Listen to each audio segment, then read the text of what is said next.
मोदी के साइप्रस दौरे का आज दूसरा दिन है। आपको सीधे तस्वीरें दिखाते हैं प्रधानमंत्री नरेंद्र मोदी के दौरे से जुड़ी।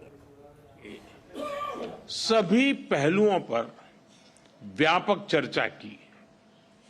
साइप्रस के विजन 2035 और विकसित भारत 2047 के विजन के कई पहलुओं में समानता है।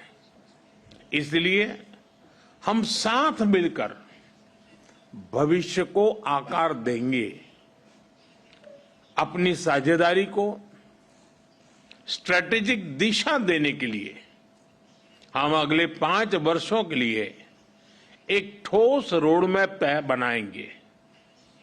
रक्षा और सहयोग को और मजबूती देने के लिए द्विपक्षीय डिफेंस कोऑपरेशन प्रोग्राम के तहत रक्षा उद्योग पर बल दिया जाएगा।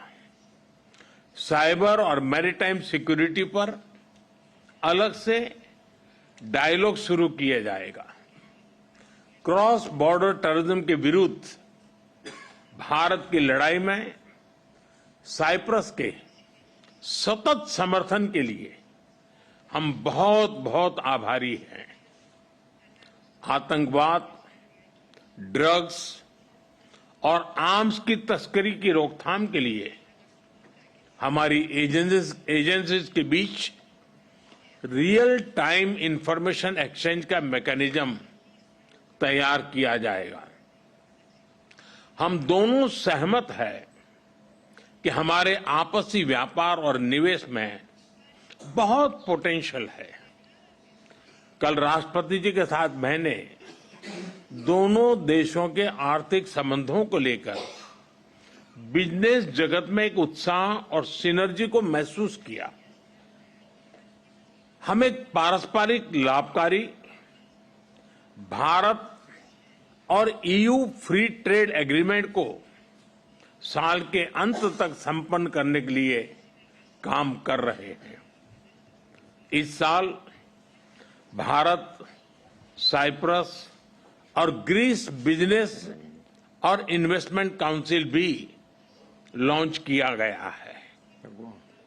इन इनिशिएटिव से दोनों देशों के बीच आपसी व्यापार और निवेश को भी बल मिलेगा।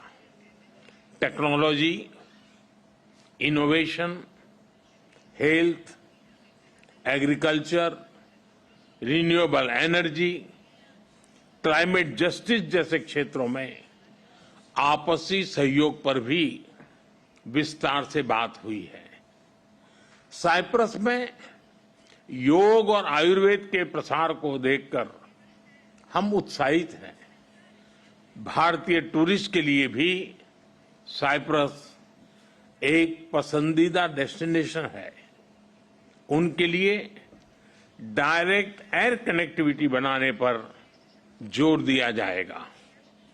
हमने निश्चय किया कि मोबिलिटी एग्रीमेंट को जल्द पूरा करने के लिए काम किया जाएगा। फ्रेंड्स, यूरोपियन यूनियन में साइप्रस हमारा विश्वसनीय पार्टनर है। अगले वर्ष साइप्रस की यूरोपियन यूनियन अध्यक्षता के लिए हम शुभकामनाएं देते हैं। हमें विश्वास है कि आपकी अध्यक्षता में भारत और ईयू संबंधों में नए आयाम जुड़ेंगे। वीएन को समकालीन बनाने के लिए जरूरी रिफॉर्म्स को लेकर हमारे विचारों में समानता है। साइप्रस द्वारा सिक्योरिटी काउंसिल में भारत की स्थायी सदस्यता का समर्थन करने के लिए हम आपके आभारी हैं। पश्चिम एशिया और यूरोप में चल रहे कॉन्फ्लिक्ट को लेकर हम दोनों ने चिंता व्यक्त की है। इनका नकारात्मक प्रभाव केवल उस क्षेत्र तक सीमित नहीं है। हम दोनों मानते हैं कि यह युद्ध का युग नहीं है।